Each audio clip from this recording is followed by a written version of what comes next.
Obviously, till now we have seen the politics of Indian National Congress till 1939. 1939 तक का elaborate you can say that events we have already covered up. Now we need to take this car a bit forward. Obviously 1939 was a very crucial time period. It was the beginning of the World War. And 1939 आने आते हमने देखा था कि national politics had again become ugly. हमने एक face Congress का देखा हुआ था टिल 1907 एंड सूरत स्प्लिट आते आते how Congress was divided house in itself. 1919 की भी पोजीशन 1939 की पोजीशन भी कोई अलग नहीं थी। 1939 आते आते there was a huge divide within Indian national Congress and हमने देखा था what exactly happened with Subhash Chandra Bose, specifically Gandhi and Sardar Patel, this particular faction versus Bose faction. And इसके बीच में अल्टीमेटली फिर Jawaharlal Nehru got trapped. But whenever you are faced with this kind of the ugly internal politics, we can say that तो India में multiple new trends of the national politics आएंगे ही आएंगे।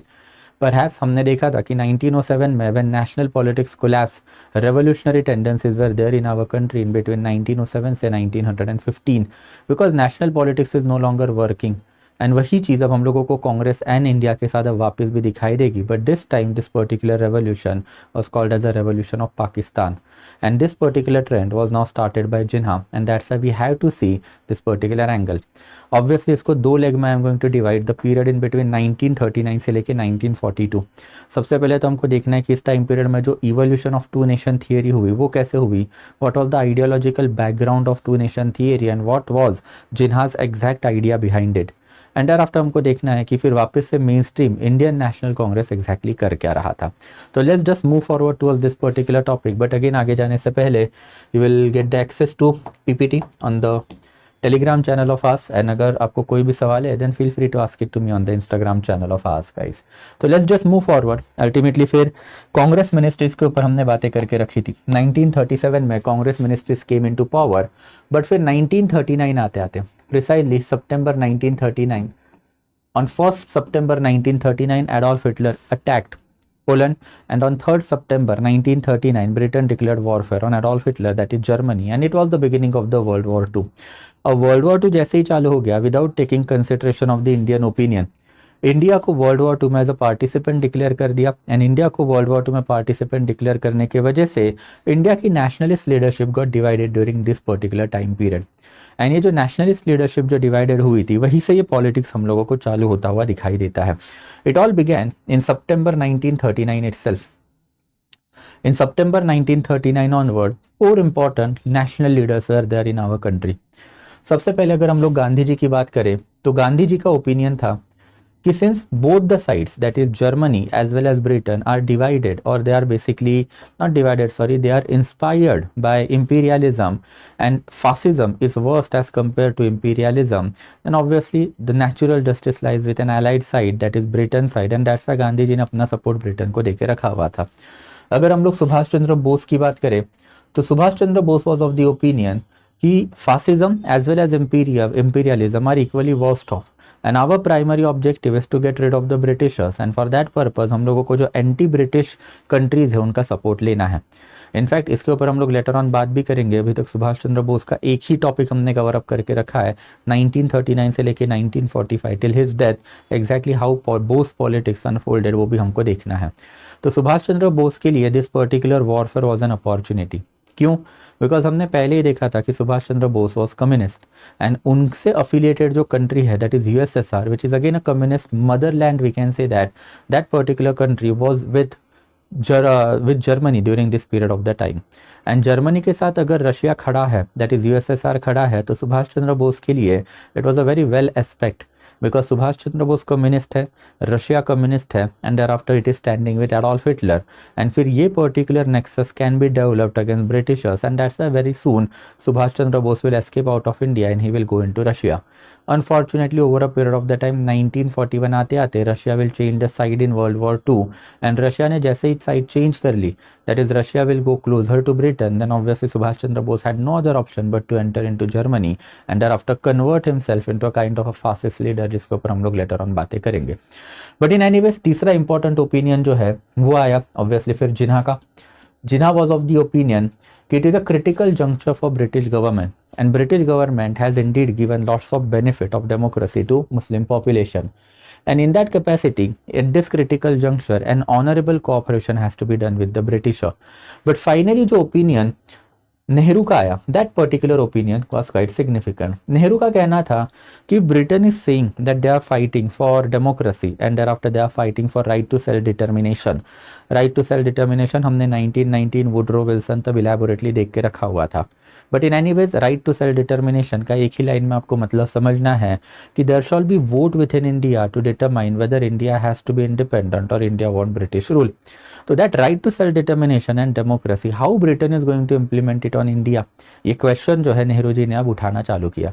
And the moment Nehru started to raise this particular question, that was basically game changer, because ये particular opinion ultimately gain traction within Indian national Congress. And when no honourable reply came, finally it was precisely on 22 October 1939 को we can say that Congress ministries resign. And Congress ministries ने जैसे ही resign कर दिया, ultimately we can say that कि basically Jinnah जो है ही started to seize this particular opportunity.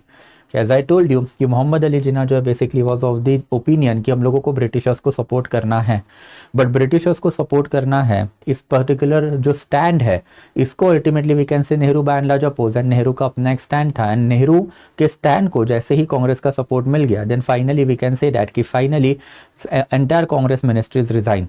And Congress ministries ने रिजाइन करने के बाद अल्टीमेटली फिर जिन्ना जो है इन्होंने अपना पॉलिटिक्स चालू किया. In fact 1939 is now considered as Muhammad Ali Jinnah's extreme communalism. Muhammad Ali Jinnah हमने इलेबोरेटली देख के रखा हुआ था कि क्या एग्जैक्टली कर रहे थे. Till 1920 he was an ardent Indian national Congress के मेंबर. 1920 में ultimately he left Indian national Congress only to join Muslim League. Muslim league ultimately join करने का हमने देखा था कि 1927 में during the time period of Nehru report he had given his famous 14 point. Thereafter फिर 1937 के टाइम पीरियड में भी हमने देखा था कि Muslim League was trying to form government with Indian national Congress, but वो बन नहीं पाया. In fact Muslim League had to suffer a lot at the hand of the Indian national Congress during the election of 1937. And that's why now Muhammad Ali Jinnah जो है दिसंबर 1939 आते आते converted himself from moderate leader to extremist leader. Moderate leader to extremist leader का मतलब क्या है? तो हमने पहले देखा था कि एक्सट्रीमिज्म मतलब कोई आप दंगा ही नहीं होता है. एक्सट्रीमिस्ट पॉलिटिक्स लोकमान्य तिलक का भी चल रहा था, that we have to enter into masses and we have to convince masses कि you have to be national. It just that जैसे लोकमान्य तिलक ने हिंदू नेशनल्स क्रिएट करके रखे हुए थे, अब जिन्ना जो इंडिया में मुस्लिम नेशनल्स क्रिएट करेंगे. एंड इन दैट कैपेसिटी अब ये एक्सट्रीम कम्युनल पॉलिटिक्स इंडिया में चालू होगा, that we will enter into the masses and we will tell masses that Congress rule is never good for India, independence is never good for India. And अगर independence होना भी है तो united India is not a good news for Muslim population. And यही चीज़ जो है इनके अर्लीस्ट लेवल पे 1939 में इन्होंने एक आर्टिकल लिख के रखा हुआ था, उसमें हमको दिखाई दी है. ये पर्टिकुलर आर्टिकल जो है काफ़ी सिग्निफिकेंट था, इसके ऊपर लेटर ऑन हम लोग बातें भी करेंगे कि 1939 में इन्होंने बेसिकली कांग्रेस के खिलाफ जो है आर्टिकल लिखने चालू कर लिए. सबसे पहले 2 दिसंबर 1939 को he had written one particular article जिसमें उन्होंने कहा हुआ था कि we need to celebrate day of deliverance exactly 2 months afterward, कि 22 अक्टूबर से 2 महीने कब खत्म होंगे, 22 दिसंबर 1939. तो 22 दिसंबर 1939 will be celebrated as day of deliverance. Day of deliverance का मतलब क्या है? मोहम्मद अली जिन्ना ने एलिगेशन जो इंडियन नेशनल कांग्रेस के ऊपर लगाने चालू किए कि Congress is a right wing organization and which is quite true also. हमने अब कांग्रेस का पॉलिटिक्स इलेबोरेटली देखा है. Gandhian ideology we have seen, Tilak ideology we have seen, and Congress is indeed a right winger political organization. And in that capacity जहाँ जहाँ पे कांग्रेस की ministry बनी वहाँ वहाँ पे कांग्रेस से affiliated Madan Mohan Malviya as well as उनकी हिंदू महासभा, हमने देखा था कि इनका पॉलिटिक्स भी कैसे चल रहा है. Later on their will be a separate topic of communalism, तब उसकी और भी बातें करेंगे. तो लोकल लेवल पे Congress government was carrying out pro Hindu politics. And ये प्रो हिंदू पॉलिटिक्स जब कांग्रेस गवर्नमेंट कैरी आउट कर रही थी तो Jinnah had roamed around India during this period of the time. And thereafter Jinnah had given promise to his Muslim fellow people कि हम लोगों को क्या करना है कि कांग्रेस का गवर्नमेंट गिराना है. अब कांग्रेस का गवर्नमेंट चला गया है तो Jinnah sought credit for himself, भले उनका कोई लेना देना नहीं था but he ultimately sought the credit for himself. And in that capacity उनका कहना था कि I wish Musalmans all over India to observe this particular day as day of deliverance. and Thanksgiving as a mark of relief that Congress regime has at last ceased to function. I hope that at provincial, district and primary Muslim League all over India will hold public meeting and pass resolution with such modification as they may be advised. And after Jummah prayer, offer prayer by the way of thanksgiving for being delivered from the unjust Congress regime. अब obviously ये particular statement जिना का earliest version of extreme communalism माना जाता है, जिना यहाँ पे मुस्लिम league के लोगों को बता रहा है कि now you have to enter on the road and road पे उतर के अपनी पॉलिटिक्स को सेलिब्रेट करो, थैंक्स गिविंग कैरी आउट करो, मतलब सेलिब्रेशन करो, जश्न करो कि अब कांग्रेस का रूल चला गया है। कांग्रेस का रूल चला गया है तो ब्रिटिश गवर्नमेंट का रूल वापस आएगा एंड ब्रिटिश गवर्नमेंट का rule is something that we shall cherish, not the rule of the Indian national Congress. And यही टाइम पीरियड ऑनवर्ड जो है अब हम लोगों को थोड़ा बहुत जो है इनका एनालिसिस भी करना पड़ेगा। ऑब्वियसली 1930s में ही मुस्लिम लीडर की अगर हम लोग बात करें तो मुस्लिम लीडर जो है बेसिकली इनकी आइडिया बड़ी प्लेन एंड सिंपल थी। इनफैक्ट इसका बैकग्राउंड हमने पहले भी इलेबोरेटली देख के रखा हुआ था एंड ये बैकग्राउंड के ऊपर हम लोगों को थोड़ी बहुत बातें भी करनी पड़ेगी। It all started by the by and large we can say 1906 में जब मुस्लिम लीग बनी हुई थी। हमने फर्दर ये देखा हुआ था कि Muslim League initially was created in order to counter Indian national Congress, but ये ब्रिटिशर्स का डिवाइड एंड रूल पॉलिटिक्स कुछ ज़्यादा चल नहीं पाया। 1911 में जब किंग जॉर्ज V इंडिया में आ गए एंड उन्होंने partition of Bengal cancel out करके रखा हुआ था, तो पार्टीशन ऑफ बंगाल कैंसिल करने के बाद 1912 में Calcutta session of Muslim League हुआ and in this Calcutta session of Muslim League what Muslim League decided कि दे डिसाइडेड कि हम लोगों को अब क्या करना है, स्वराज लाना है। तो this was the shared objective of Muslim League as well as Indian national Congress. From 1912 onward Congress ने सेम रेजोल्यूशन 1907 में कैलकाटा में ही 1906 में कैलकाटा में ही पास करके रखा हुआ था, जिसके ऊपर हमने पहली बातें करके रखी थी। 1912 onward there was a heavy amount of the reconciliation between Indian National Congress as well as we can say Muhammad Ali Jinnah और मुस्लिम league. and in that capacity 1916 में फाइनली लखनऊ पैक्ट भी हुआ था if you remember, and Lucknow pact was quite significant। Lucknow pact में हमने देखा था कि लोकमान्य तिलक ने सेपरेट इलेक्टोरेट एक्सेप्ट करके रखा था एंड आफ्टर मुस्लिम लीग ने अल्टीमेटली फिर जॉइंट इलेक्टोरल डिमांड या फिर जॉइंट डिमांड एक्सेप्ट करके रखी थी। फर्दर हमने देखा था कि तिलक के बाद जो इंडियन नेशनल कांग्रेस का जो टॉर्च है should have pass into the hand of the Mohammad Ali Jinnah, but Mohammad Ali Jinnah during this particular time period जो कांग्रेस में भी थे एंड देयर आफ्टर लीग में भी थे। ये उस जमाने में काफ़ी ऑर्डिनरी था कि आप एक ही पर्टिकुलर पॉलिटिकल पार्टी के मेंबर रहोगे, ऐसा कोई नेसेसरी नहीं है। कोई रूल्स एंड रेगुलेशन नहीं हुआ करते थे पॉलिटिकल पार्टी के। हमने देखा हुआ था कि मल्टीपल पॉलिटिकल लीडर्स की अपनी खुद की ऑर्गेनाइजेशन भी है and thereafter they are working for Indian national Congress also. जैसे Gopal Krishna Gokhale was the founder of Servants of India League या फिर Servants of India Society and at the same period of the time he was the member of the Indian national Congress too. वैसे ही multiple मुस्लिम member जो थे Indian national Congress के eight the same period of the time they were member of the Muslim league also. तो इन that capacity फिर ये particular time period में जब जॉइंट डिमांड्स गए थे वो क्या था हमने देखे थे, but there was a consensus across India कि हम लोगों को करना क्या है, हम लोगों को इंडिया में जो है बेसिकली फेडरल गवर्नमेंट बनाना है। We have to create a federal government and ये फेडरल गवर्नमेंट में what we are going to do is that कि हम लोग हिंदू मेजॉरिटी प्रोविंस क्रिएट करेंगे, मुस्लिम मेजॉरिटी प्रोविंस क्रिएट करेंगे। तो Hindu majority and Muslim majority province and thereafter इनके ऊपर जो एक बेसिकली फेडरल गवर्नमेंट रहेगा जिनके पास क्या रहेगा, defence, external affair and thereafter फिर कम्युनिकेशन वाले टॉपिक्स रहेंगे। तो central government will be loose federation we can say that and thereafter state government will be all powerful. यही पर्टिकुलर जो एस्पेक्ट है ये कांग्रेस ने इनिशियल लेवल पे तोड़ना चालू किया द मोमेंट 1920 में Gandhian leadership came into Congress. Gandhi had always supported parliamentary form of democracy and in parliamentary form of the government he was always a votary of the strong center कि हम लोगों को India में strong centre बनाना पड़ेगा, strong centre is the only way forward. अब हमने इसके ऊपर भी इलेबोरेट बातें करके रखी है कि 1920 में when Gandhi had become the leader of entire Indian national Congress, Gandhi was a die hard right winger person and in that capacity Gandhi ji की आइडियोलॉजी हमने देखी हुई थी कि इनको हिंदवी स्वराज चाहिए था, चतुर्वर्णाश्रम धर्म सिस्टम चाहिए थी, and he always had talked about basically Sanatan religion also. And ये सारी चीज़ें जो है फिर ये लूज फेडरेशन में आपको पॉसिबल नहीं हो पाएगी, ये सारी चीज़ें जो आपको पार्लियामेंट्री डेमोक्रेसी में ही पॉसिबल हो पाएगी। ये एलिगेशन इनिशियल लेवल पे 1920s ऑनवर्ड किसने लगा के रखा हुआ था? दो important personality, Annie Besant and thereafter फिर Mohammad Ali Jinnah. Muhammad Ali Jinnah as well as Annie Besant, if you remember 1920 में ही इंडियन नेशनल कांग्रेस से चले गए थे, but still Mohammad Ali Jinnah was trying to bring reconciliation in between Hindu and Muslim population। हमने इसके बाद देखा था कि 1927 में जब फाइनली नेहरू रिपोर्ट आया, तो नेहरू रिपोर्ट के टाइम पीरियड में भी Muhammad Ali Jinnah had sided with Indian national Congress. In fact Muhammad Ali Jinnah की वजह से मुस्लिम लीग में there was a split, if you remember, एक शफी फैक्शन अलग चला गया, जिन्ना का फैक्शन अलग हो गया।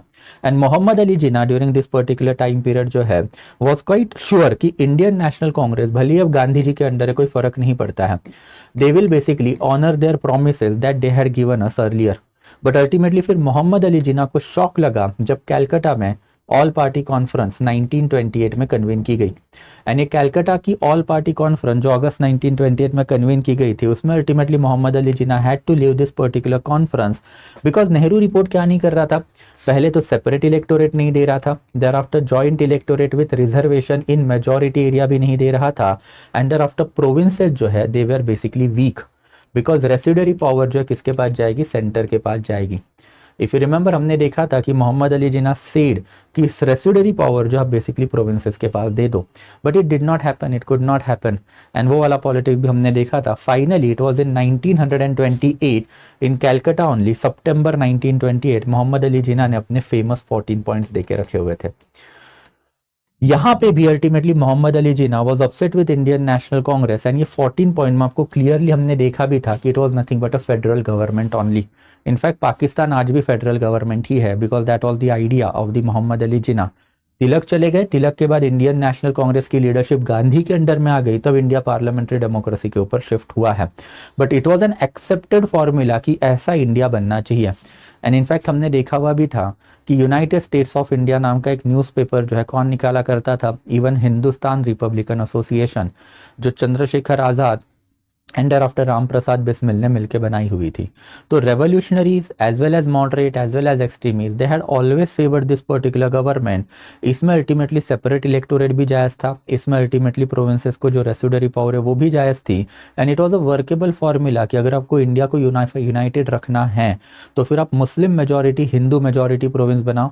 इसमें तिलक ने बता के भी रखा था कि आप क्या करोगे? प्रोविंशियल लेवल पे linguistic reorganisation of the state करोगे, तब जाके it can be workable formula to keep India united and integrated. Unfortunately इसको मैक्सिमम ब्लो जो है गांधी जी ने ही देके रखा हुआ था, that all the Gandhian ideology. इसके ऊपर भी हमने पहले बातें करके रखी थी। I had told you from 1920s only कि गांधी का रिलीजियस पॉलिटिक्स एंड गांधी की political ideology are going to cost India a lot. But in any ways ultimately we can say that कि 1927 की अगर बात की हम लोग बात करते हैं तो 1927 के बाद जो नेक्स्ट इंपॉर्टेंट इवेंट है 1931 में सेकेंड राउंड टेबल कॉन्फ्रेंस हुई थी, इफ यू रिमेंबर। यही टाइम पीरियड में लंदन में एक बेसिकली मुस्लिम कॉन्फ्रेंस बुलाई थी। ये मुस्लिम कॉन्फ्रेंस में there was basically separate resolution, that is एक पाकिस्तान रेजोल्यूशन जो सामने रखा हुआ था। ये पाकिस्तान रेजोल्यूशन काफी सिग्निफिकेंट है। इनफैक्ट एक पर्सन है जिनका नाम है चौधरी रहमत अली। तो चौधरी रहमत अली ने ये प्रपोजल देके रखा था, एंड ये पर्टिकुलर कॉन्फ्रेंस में even Mohammad Ali Jinnah was present. And for your information he was one of the only person जिन्होंने ये रेजोल्यूशन को उस जमाने में अपोज करके रखा था कि this is preposterous to divide country. आप कंट्री को डिवीजन की बातें कर ही कैसे सकते हो? Yes, there can be difference in between Hindu and Muslim population, but इसका ये मतलब नहीं है कि आप कंट्री को वर्चुअली डिवाइड करोगे। फर्दर चौधरी रहमत अली ने ही ये पर्टिकुलर वर्ड पाकिस्तान देके रखा था, जिसका मतलब था PAKSTAN। तो इट वाज बेसिकली टेरिटरी। ये टेरिटरी कौन सी है? तो पंजाब, पंजाब से आता है आपका P, देयर आफ्टर फिर अल्टीमेटली कश्मीर, कश्मीर से आता है आपका K, देयर आफ्टर फिर सिंध, सिंध से आता है आपका S, एंड देयर आफ्टर फिर बलूचिस्तान का स्थान। तो बलूचिस्तान इस बेसिकली उससे आ गया आपका स्थान। तो ये बेसिकली ज्योग्राफिकली कंटिजियस टेरिटरी थी। तो मतलब नॉर्थ वेस्टर्न इंडिया में ये सारे के सारे क्या है? मुस्लिम मेजॉरिटी एरिया है। तो मुस्लिम मेजॉरिटी एरिया का जो है आप क्या करोगे, एक नया कंट्री निकालोगे। 1931 में ultimately Jinnah had opposed it, but ultimately फिर 1937 आते आते जिन्ना के लिए एक और प्रॉब्लम होना चालू हो गया।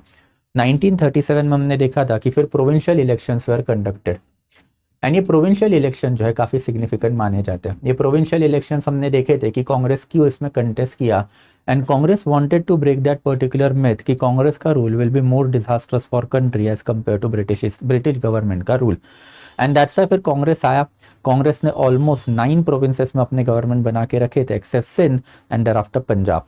बट यही प्रोविंशियल इलेक्शन में अल्टीमेटली फिर मोहम्मद अली जिन्ना के अंडर जो मुस्लिम लीग थी, ये मुस्लिम लीग को एक डिजास्टर्स डिफीट का सामना करना पड़ा। हमने देखा था कि Muslim League had failed to capture even separate electorate वाले seats on numerous occasion, and यहीं पे अल्टीमेटली फिर मोहम्मद अली जिन्ना ने अपना मॉडरेट इलेक्शन जो है ये बेसिकली एक्सट्रीमिस्ट इलेक्शन के ऊपर लाना चालू किया। इसके ऊपर भी मोहम्मद अली जिन्ना ने ही रीजन देके रखे हुए थे। मोहम्मद अली जिन्ना जो है बेसिकली इनका कहना था कि 1937 का इलेक्शन जो है वो काफ़ी क्रूशल है। ये क्रूशल क्यों है, because in this particular election सबसे पहले Indian national Congress and thereafter फिर मुस्लिम लीग का गवर्नमेंट बंगाल में, एंड बंगाल के साथ साथ अल्टीमेटली इवन सिंध में बन सकता था। बट दोनों जगह पे ultimately Congress decided not to form a joint government with Muslim League. And Jinnah का कहना था कि इतना ही नहीं तो न्यूमरस ओकेशन बंगाल में एंड thereafter सिंध में मुस्लिम लीग के जो लोकल एमएलएज हुआ करते थे, प्रोविंशियल लेजिस्लेचर मेंबर, उनको कांग्रेस ने ब्राइब देके तोड़ने का भी काम करके रखा हुआ था। ऑब्वियसली दैट अगली पॉलिटिक्स इज देयर। हमने अब बोस वर्सेस गांधी में भी देखा था कि this kind of the bribe वाला politics was ordinary even back then. उन्होंने किया, इसीलिए तो हमारे लीडर आज के करते हैं। बट इन एनी वेज इसके बाद फिर जिन्ना का कहना था कि अगर कांग्रेस इंडिपेंडेंस की बातें कर रही है, एंड इंडिपेंडेंस में अगर Congress is not ready to share any kind of the seat with Muslim League, then फिर it is something that is a sign. Jinnah का कहना था कि for the first time in 1937 to 39 I realise what Sir Syed Ahmad Khan was saying. Sir Syed Ahmad Khan के बारे में भी हमने देख के रखा था कि उन्होंने इंडिया में डिबेट चालू करके रखी थी, पॉलिटिकल रिफॉर्म फर्स्ट या social reform first. And sir Syed Ahmad Khan का ये भी कहना था कि अगर इंडिया में पॉलिटिकल रिफॉर्म अगर पहले होते हैं, सोशल रिफॉर्म बाद में होते हैं, then obviously Hindu community will become united, Hindu community will become forward and Muslim community will become backward. And in that capacity फिर मुस्लिम कम्युनिटी के ऊपर मेजॉरिटेरियन हिंदू रूल आएगा। एंड अगर मेजॉरिटेरियन हिंदू रूल आएगा तो फिर this two particular people that is Hindu and Muslim might evolve into different nation, and that is how ultimately फिर मोहम्मद अली जिन्ना ने सर सैयद अहमद खान के ऊपर 2 नेशन थियरी जो है बेसिकली लगानी चालू कर दी। अल्टीमेटली फिर मोहम्मद अली जिन्ना का कहना था कि मेरे को फर्स्ट टाइम और for the first time in my life I witness what is Hindu majoritarian rule is all about. Congress is quite close to the right winger people. हमने मदन मोहन मालवीय की बात उसमें स्पेसिफिकली करके रखी हुई थी, और गांधी जी के और उनके रिलेशन हम पहले वाले लेक्चर में देख चुके हैं। एंड फिर मोहम्मद अली जिन्ना ने एलिगेशन लगाना चालू किया कि एक हिंदू अगर सिर्फ हिंदू को ही वोट करेगा, एक मुस्लिम अगर सिर्फ मुस्लिम को ही वोट करेगा, एंड फर्दर एक हिंदू जो है वो मेजॉरिटी में है, तो इन that capacity in a democratically independent India Muslim will always remain subservient, and if they have to protect themselves they will have to basically create their separate government and separate country within India। and यही वाली चीज जो है अब हम लोगों को दिखाई देती है इन 1947 कि जो फेडरल गवर्नमेंट का जो बेसिकली एस्पेक्ट था, ये फेडरल गवर्नमेंट का एस्पेक्ट जब 1939 आते आते मोहम्मद अली जिन्ना ने गिव अप करना चालू किया, and that was a disaster for our country. He was the only person जो 1937-39 तक विथ होल्ड रहे हैं कि जो पाकिस्तान रेजोल्यूशन इवन 1931 में आया हुआ था उसको भी इन्होंने सपोर्ट नहीं किया हुआ था। And since he was the last bastion of the Hindu Muslim unity, इनको torch bearer of Hindu Muslim unity Sarojini Naidu कहा करती थी। तो अल्टीमेटली अगर ये बंदा ही अगर कन्वर्ट हो जाएगा इनटू प्रो इस्लामिक नेशन, तो फिर इंडियन नेशनल कांग्रेस के ऊपर ये रिस्पॉन्सिबिलिटी हमेशा रहेगी कि they fail to understand the capability of Muhammad Ali Jinnah at that period of the time. In fact जैसे ही अब देखेंगे कि 2 नेशन थियरी का जो मोहम्मद अली जिन्ना का स्पीच आएगा, तो कांग्रेस से एंड प्रिसाइजली गांधी जी से स्टेटमेंट आके रखे थे कि जिन्ना साहब का करियर खत्म हो रहा है तो इसको रिवाइव करने की कोशिशें की जा रही है। एंड अगर ऐसे वाले स्टेटमेंट आप दोगे तो it is basically going to rub salt on the wounds of entire Muslim feeling, या फिर Muslim you can say that people of the India. Ultimately फिर पाकिस्तानी ऑथर है आयशा जलाल, उनका भी वही कहना है कि ड्यूरिंग 1937 to 1939 अल्टीमेटली फिर His command, whose iron control over its own provinces clearly hinted what lay ahead for the Muslim majority provinces once it came to dominate. इसका मतलब क्या है कि हमने देखा था कि कांग्रेस ने एक पार्लियामेंट्री कमेटी बना के रखी हुई थी। पार्लियामेंट्री कमेटी किसके अंडर थी? If you remember, parliamentary committee Congress की जो है सरदार पटेल के अंडर थी। एंड सरदार पटेल के ऊपर ये रिस्पॉन्सिबिलिटी थी कि what they have to do, they have to basically carry out coordination among Congress ministries. But फिर सरदार पटेल के अंडर ही कांग्रेस मिनिस्ट्री जो मैल प्रैक्टिस भी तो कर रही थी। हमने देखा था कि बेसिकली बॉम्बे प्रोविंस में क्या हुआ, हमने देखा था कि ultimately you can say that Madras province में क्या हुआ। एंड कांग्रेस के लोग या फिर कांग्रेस के मिनिस्टर अपनी ही पार्टी के लेफ्टिस्ट लोगों के खिलाफ खड़े हुए हैं। तो कुड हैव क्लियरली इमेजिन कि जिनके ऊपर एलिगेशन लगाया जाता है कि ही was the follower of the right wing politics, उनके अंडर अल्टीमेटली कांग्रेस ने क्या किया होगा। अल्टीमेटली क्या किया होगा इसका भी आंसर आयशा जलाल ने हमको देके रखा हुआ है कि much of League's propaganda at this stage was directed against Congress ministries and their allege attack on Muslim culture. The heightened activity of the Hindu Mahasabha, heightened activity of the Hindu Mahasabha मतलब large scale reconversion that is shuddhi movement were carried out by Hindu Mahasabha in the multiple corners of India. Hindu Mahasabha के top most leader Madan Mohan Malaviya, Madan Mohan Malaviya is a direct friend of Sardar Patel as well as we can say Mahatma Gandhi. वैसे ही फिर ultimately hoisting of the Congress tricolour, जो Congress का tricolour हुआ था वही tricolour को इंडिया का ट्राई कलर बनाने की कोशिश भी कांग्रेस इस टाइम पे कर रही थी। सिंगिंग ऑफ वंदे मातरम, ये भी हम देख चुके हैं कि वंदे मातरम का मतलब क्या है, I salute mother India. But mother India जब आप बोल रहे हो तो आप एक बेसिकली डीटी बना रहे हो इंडिया को, इंडिया को देवी माँ बना रहे हो। बट ये देवी माँ वाला कंसेप्ट मुस्लिम लीग में नहीं चलेगा ना। मुस्लिम लैंग्वेज के लिए या फिर मुस्लिम लोगों के लिए अल्टीमेटली सिर्फ अल्लाह इज़ द भगवान, उनमें पॉलीथेइज्म के कंसेप्ट है ही नहीं। अगर अल्लाह के इक्विवेलेंट अगर कोई भी एंटिटी है, those people are never going to understand. And ये भी एक प्रॉब्लम जो हमेशा ही था, जिसकी वजह से लेटर ऑन कांग्रेस जो है जन गण मन को इंडिया का नेशनल एंथम बनाएगा। एंड वैसे ही अल्टीमेटली फिर विद्या मंदिर स्कीम, विद्या मंदिर स्कीम जो है सेंट्रल प्रोविंसेस की, it was an earnest effort by Indian national Congress in order to revive ancient Hindu education system, जिसके ऊपर अब मैं वापस से बात नहीं करूंगा। हमने एंशिएंट हिंदू एजुकेशन सिस्टम को भी इलैबोरेटली देख के रखा हुआ था। एंड आफ्टर फिर वर्धा स्कीम ऑफ एजुकेशन, जिसमें अल्टीमेटली आपको सिर्फ वोकेशनल ट्रेनिंग दी जाएगी। बट फिर हमेशा ये एलिगेशन जिना का रहा है कि आप वोकेशनल ट्रेनिंग दे के मुस्लिम लोगों को जो डाउन ट्रोडन ही रखोगे, अब उनको modern western scientific education and philosophical education दोगे, जिसके वजह से हिंदू रिलीजन को फायदा हुआ था way back in 1850s and 70s, वैसे कैसे। एंड इसी के ऊपर जो है बेसिकली फिर कांग्रेस के खिलाफ जो प्रोपोगेंडा जिन्हा ने चालू किया 1939 में, जैसे ही बेसिकली कांग्रेस मिनिस्ट्रीज ने रिजाइन कर दिया, Jinnah started to seize this particular opportunity. And Jinnah was an intellectual person, Jinnah जो है बेसिकली बैरिस्टर भी रहे हैं, मुंबई मतलब बॉम्बे सिटी के उस जमाने के one of the top most lawyer भी थे। And Jinnah was basically representative of the Muslim voice in our country. It is failure of Indian national Congress कि ये चीज़ वो कभी समझ ही नहीं पाए। एंड जिन्हा को जो ड्यू रिस्पेक्ट कांग्रेस में मिलना चाहिए था वो कभी मिला भी नहीं। हमने देखा था फिर 1920, 27 एंड 1937 में अब क्या होके रखा हुआ है। अल्टीमेटली फिर मुस्लिम सेपरेट है, ये वॉइसेज जो है पहले से इंडिया में आ रहे थे। जैसे हमने देखा था कि चौधरी रहमत अली ने 1931 में ही अल्टीमेटली अपना ये जो है दैट इज़ पाकिस्तान रेजोल्यूशन वो देके भी रखा था। बट फिर सिंध प्रोविंस ने भी 1938 में मोहम्मद अली जिन्ना लीड जो मुस्लिम लीग है उनके पास प्रपोजल भेज के रखा था कि टाइम इज़ राइट, हम लोगों को अब मुस्लिम लोगों के इंडिपेंडेंस की बातें अब करनी चाहिए। And that is what ultimately Mohammad Ali Jinnah picked up. दिसंबर 1939 में प्रिसाइजली 22 दिसंबर 1939 डे ऑफ डिलीवरेंस सेलिब्रेट किया गया। And day of deliverance celebrate करने के टाइम पीरियड में जो मुस्लिम लीग का 2 साल के लिए प्रोपोगेंडा भी चल रहा था, ये particular propaganda in between this particular time period, और वो सक्सेसफुल भी हुआ। For the first time on the 22 दिसंबर 1939 मुस्लिम लीग को पैल्पेबल ग्राउंड सपोर्ट मिलता हुआ हम लोगों को दिखाई देता है। And various centres of Muslim community के जो थे वहाँ पे एक्चुअल में डे ऑफ डिलीवरेंस सेलिब्रेट भी किया गया। अल्टीमेटली कांग्रेस ने रेजिग्नेशन देके रखा हुआ था because they did not agree India is entering into the World War 2। But फिर Mohammad Ali Jinnah and Muslim League portrayed it as their own victory. But in any ways ultimately फिर 22nd, 23rd, 24th मार्च को Muslim League का annual session Lahore में होना था। It is an irony कि जिस particular ground के ऊपर इंडिया के इंडिपेंडेंस का रेजोल्यूशन कांग्रेस ने 1929 के 31 दिसंबर को पास किया था, वही ग्राउंड के ऊपर मुस्लिम लीग अब अपना एक सेपरेट पाकिस्तान का रेजोल्यूशन भी पास करेगी।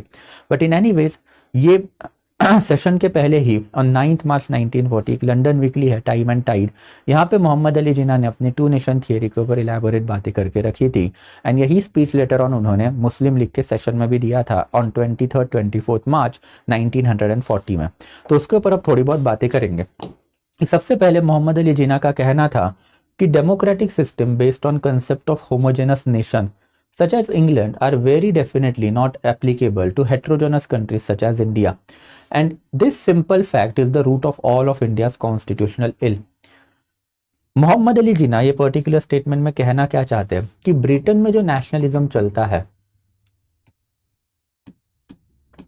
ये नेशनलिज्म होमोजेनस है। मतलब ये पर्टिकुलर नेशनलिज्म जो है आप बेसिकली इंग्लिश लैंग्वेज के ऊपर चलाओ, एंड आफ्टर ये पर्टिकुलर नेशनलिज्म आप क्रिश्चियनिटी के ऊपर चलाओ, तो ये चीज़ें जायज़ है, वहाँ पे चल सकता है, because Britain is a homogeneous country. But जब आप इंडिया की बातें करते हो तो इंडिया में ये नेशनलिज्म चल ही नहीं सकता। इंडिया में there are 7 major religion, and thereafter फिर इंडिया में there are more than 30 major languages that are present. And अगर आपने यहाँ पे एक स्पेसिफिक लिंग्विस्टिक नेशनलिज्म चालू किया, या फिर आपने यहाँ पे अगर रिलीजियस नेशनलिज्म चालू कर दिया, then that is disaster for India.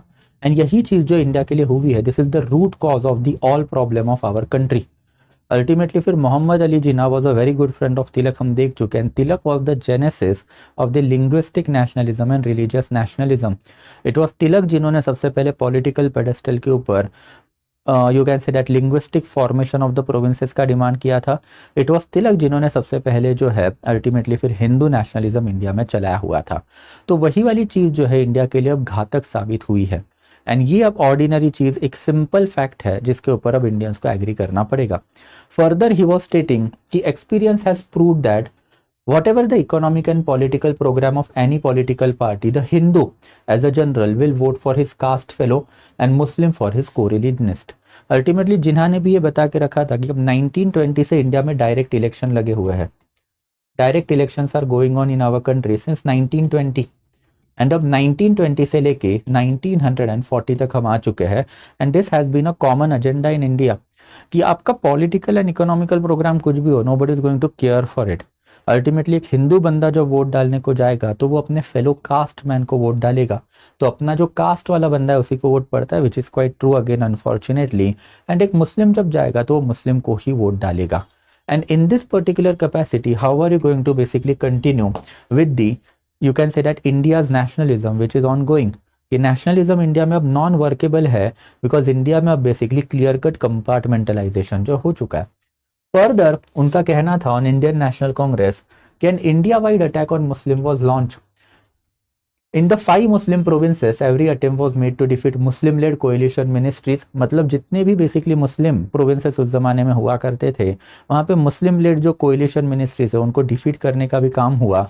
And after Hindu provinces में तो कल्चरल काम ही चालू हुआ। कल्चरल काम मतलब cultural annihilation of the Muslim people. Attempt were made to have Vande Mataram, a Congress song recognized as a national anthem, and real national language Urdu supplanted by Hindi. कि India का जो real national language है वो उर्दू है, but Urdu को सप्लांट करके आप हिंदी को एनफोर्स कर रहे हो, which unfortunately we can say even is happening in today's country. And today's country in the sense that कि आज के टाइम पीरियड में भी ये चीज़ें हो रही है। एंड फिर अल्टीमेटली उनका वो भी कहना था कि Vande Mataram is something that we don't agree with, and if we don't agree with then we are the second largest religion of India. तो इस पर्टिकुलर सॉन्ग को आप चेंज करोगे। फर्दर कांग्रेस के ऊपर ये एलिगेशन लगाने के बाद उनका कहना भी था, is it the desire of British people that India should become a totalitarian Hindu state? I feel certain that Muslim India will never submit to such position and we will be forced to resist it with every means in their power. Ultimately उन्होंने जो British public की opinion को भी touch किया कि अगर आपने India को इंडिपेंडेंस दे दिया विथ यूनाइटेड इंडिया, तो यू नीड टू अंडरस्टैंड कि एक हिंदू बंदा हिंदू के लिए वोट कर रहा है and that particular person is in majority. You could clearly imagine कि हर एक कॉन्स्टिट्यूंसी में फिर हिंदू मेजॉरिटी रहेगी, एंड हर एक कॉन्स्टिट्यूंसी में अगर हिंदू मेजॉरिटी रहेगी तो Muslim will never become victorious, because Hindu is going to vote for his basically co caste person. And यही वाली चीज़ जो ब्रिटिश लोगों को समझाने की कोशिश जो उन्होंने करके रखी थी। एंड फाइनली उन्होंने कंक्लूड करके रखा था कि while Muslim League irrevocably oppose any federal objective which must necessarily result in majority community rule under the guise of democracy and parliamentary system of government, कि मतलब मुस्लिम लीग जो है एनी पर्टिकुलर मेजॉरिटेरियनिज्म को क्या करता है, अपोज करता है। कि फेडरल गवर्नमेंट में मेजॉरिटेरियनिज्म आ रहा है तो हम उसको भी अपोज करेंगे। डेमोक्रेसी एंड पार्लियामेंटेरियन गवर्नमेंट में अगर मेजॉरिटेरियनिज्म, हिंदू मेजॉरिटेरियनिज्म आ रहा है तो हम उसको भी अपोज करेंगे।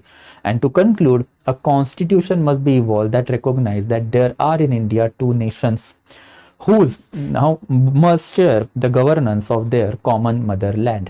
अल्टीमेटली उन्होंने वही बेस बना के रखा हुआ था कि अभी कंपार्टमेंटलाइजेशन इतना ज़्यादा हो चुका है कि Hindu is going to vote for Hindu, Muslim is going to vote for Muslim, and none of them is caring for India. तो why are we basically even talking about India? Let's divide this particular land and create two separate governors, that is two separate country, and दो separate country create करके हम लोग जो है basically फिर we can live peacefully together thereafter। And यही theory जैसे उन्होंने दे दी तो last remaining tumbling block in front of Muslim League was away. Muslim league के सुप्रीम लीडर हुआ करते थे मोहम्मद अली जिन्ना, and because of the resistance of Muhammad Ali Jinnah, Muslim League was never openly proclaiming support to the separate nation। But ultimately फिर we can say that कि 22 से लेकर 24 मार्च 1940 को Lahore resolution pass किया गया। ये रेजोल्यूशन जो है मोहम्मद जफरुल्लाह खान ने ड्राफ्ट करके रखा हुआ था एंड इंट्रोड्यूस करने का काम जो है फिर फजलुल हक ने करके रखा हुआ था, was the prime minister of Bengal at that period of the time. And ये particular resolution was very brief. ये बस बेसिकली इतना ही रेजोल्यूशन है कि मुस्लिम लीग ने अपनी एक नई डिमांड रख दी that geographically contiguous units are demarcated region which should be constituted with such territorial readjustment as may be necessary, that the areas in which Muslim are numerically in a majority, as in the northwestern and eastern zones of the British India, should be grouped to constitute independent states in which the constituent units should be autonomous and sovereign। तो मतलब अब eastern and thereafter western part of British India जो है यहाँ पे कुछ contagious area में Muslim majority areas है, एंड ये पर्टिकुलर एरियाज को आप क्या करोगे, एक सेपरेट सोवरेन इंडिपेंडेंट नेशन का दर्जा दोगे। And this particular resolution is the famous Lahore resolution of Muslim league. Ultimately word Pakistan was never used in this particular thing. As I told you 1931 में सबसे पहले चौधरी रहमत अली ने अपने पाकिस्तान रेजोल्यूशन में देके रखा हुआ था लंदन में, जब basically second round table conference convene हुई थी तब। एंड इन दैट कैपेसिटी फिर ये पर्टिकुलर वर्ड जो है पाकिस्तान वाला इन्होंने अगले सेशन में, दैट इज 1941 के मार्च में इनका एनुअल सेशन हुआ। ये कहाँ पे हुआ था, कराची में हुआ था। तो कराची का जो एनुअल सेशन है मार्च 1941 का, अल्टीमेटली उसमें उन्होंने पाकिस्तान रेजोल्यूशन या फिर पाकिस्तान वाला वर्ड यूज करके रखा हुआ था। But in any ways now this was going to be a very very disaster for our country. अभी हमने देखा हुआ है इलेबोरेटली कि how religious nationalism, linguistic nationalism, ethnic nationalism unfolded in our country.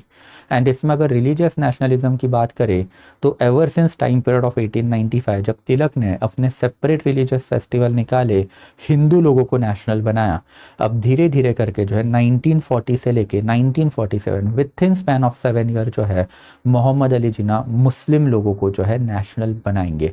Unfortunately आप नेशनलिज्म जो है secular नहीं चला रहे हो।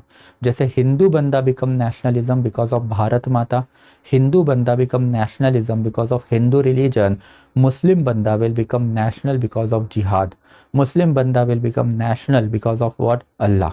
एंड इन दैट कैपेसिटी अब ये दोनों कम्युनिटी जो अपने लिए एक सेपरेट होमलैंड जो है इंडिया में क्रिएट करके ही रहेंगे। There was no going back from this particular angle. अगर हम लोग बेसिकली जिन्हा के हिस्टोरियोग्राफी की अगर बात करते हैं तो multiple literature has been written. In fact Jinnah जो है he is always an admired person at an international level. There is not even a single instance in the entire world's history over a period of last 3000 year कि एक demand उठी separate country की and 7 year में वो country जो है बन के बाहर निकली। 7 साल लगे बस जिन्हा को अपना एक पूरा नया कंट्री बनाने में, and this is very very very very small time period that Jinnah had taken for himself. And that's अगर हम लोग बात करें तो अमेरिकन हिस्टोरियन है स्टैनले वॉलपोर्ट, काफ़ी बड़े हिस्टोरियन है इंटरनेशनल लेवल पे, तो उनका कहना था कि Mohammad Ali Jinnah's address to Lahore conference was the moment when Jinnah, once a proponent of a Hindu-Muslim unity, irrevocably transferred himself to the cause of separate Muslim homeland called Pakistan। कि 1940 के जो उनका स्पीच था लाहौर में, तब तक Mohammad Ali Jinnah was a torch bearer of the Hindu Muslim unity. But फिर मोहम्मद अली जिन्ना ने ही कह के रखा था कि अब कांग्रेस के साथ जाना असंभव। Congress is a Hindu national political party and Hindu majoritarianism में Muslim leader and after ordinary population दोनों को कुछ नहीं मिलने वाला है। Further Congress is heavily dominated by the right winger organisation. ये एलिगेशन कांग्रेस के ऊपर सिर्फ जिन्हा ने नहीं लगाया, हमने देखा था इवन सुभाष चंद्र बोस ने भी लगा के रखे हुए थे। तो ये एंगल में अब जिन्हा जो है ही has transferred himself to the pro Muslim pro Pakistan person from this particular session onward. वैसे फिर स्टैनली वॉलपोर्ट का फर्दर ये भी कहना है कि few individuals significantly alter the course of history. Fewer still modify the map of the world. Hardly anyone can be credited with creating a nation state. And Muhammad Ali Jinnah had to his credit all three. कि ultimately जिन्हा ने जो है सिर्फ और सिर्फ course of history alter नहीं किया, तो उन्होंने basically map of the world he alter नहीं किया, तो उन्होंने एक नई कंट्री भी बना के रखी। एक नई कंट्री बनाना, नया मैप क्रिएट करना एंड पूरा इतिहास का दशा दिशा बदलना, because South East Asia still reeling from this particular problem ना। Kashmir issue and Pakistan India conflict has a potential of the nuclear warfare in the entire world. तो ये चीज़ करने का क्रेडिट जो अल्टीमेटली फिर जिन्हा को ही जाता है। एंड फर्दर अगर हम लोग इंडियन ओपिनियन की बात करें तो ऑब्वियसली फिर एच एम सरवाई, जो एक ज़माने में कॉन्स्टिट्यूशनल एक्सपर्ट हुआ करते थे 1960s-70s में, उन्होंने अल्टीमेटली फिर 1991 में एक बेसिकली जिन्हा के ऊपर आर्टिकल लिखा था जिसमें उनका कहना था कि Jinnah never wanted partition of India. It was the outcome of the Congress leaders being unwilling to share power with Muslim League. जब हम इलेबोरेटली देख चुके कि जिन्हा 1920 1916 जब से लखनऊ पैक्ट साइन किया तब से ट्राई कर रहे थे to forge some sort of the unity in between Hindu Muslim, but it was the mistake of Congress that it could never realise the potential और we can say deadly potential of Jinnah. Ultimately फिर he contended that Jinnah only used Pakistan demand in an attempt to mobilize support to obtain significant political right for Muslim। कि इन्होंने ultimately फिर एक sympathetic version of जिन्हा भी लेके रखा हुआ है कि इनका कहना था कि जिन्हा ने अल्टीमेटली फिर ये सारी चीज़ें जो है that is pro Muslim politics इसलिए किया था कि ताकि उनको कुछ पॉलिटिकल पावर मिल पाए। But unfortunately we can say that कि जिन्हा कि ये ऐसे कोई पायस इंटेंशन हम लोगों को 1940-41 में दिखाई नहीं देते। Once he had taken that stand was absolute. Jinnah was never ready to compromise on that particular stand, जिसके ऊपर हम आगे बात भी करेंगे कि what he did in 1942, 1945 and after फिर 16 अगस्त 1946। This is something that was a very very you can say that it's an indelible ink on the history of India's past, we can say that. And after फिर लाल कृष्ण आडवाणी का नाम तो बनता ही है। He lost his entire political career because of the statement that he made on Muhammad Ali Jinnah when he had visited ultimately Karachi। Karachi में कायदे आज़म के मज़हर पे भी गए थे, मतलब कायदे आज़म मोहम्मद अली जिन्ना जो है उनकी कब्र पे भी गए थे। और वहाँ पे अल्टीमेटली एक इन्होंने स्टेटमेंट दिया था कि there are many people who leave an irresistible stamp on history but there are very few who actually create history. Quaid Azam Mohammad Ali Jinnah was one such rare individual.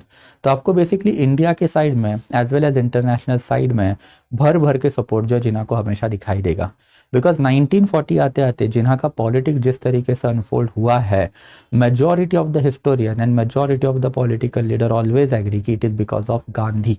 अगर बेसिकली इंडिया एंड पाकिस्तान के झगड़ों का क्रेडिट किसी को जाना चाहिए तो it is never Jinnah, it is actually Gandhi, जिनको ये चीज़ कभी रियलाइज ही नहीं हुई कि in order to kill of the career of the opponent, जैसे सुभाष चंद्र बोस का करियर आपने किल ऑफ किया, आपने चित्तरंजन दास का करियर किल ऑफ करके रखा हुआ था, एंड वैसे you had kill of the career of Annie Besant and Mohammad Ali Jinnah. तो कभी ना कभी तो बेसिकली काउंटर आएगा, and the moment that counter came Congress did not have any answer to this particular counter.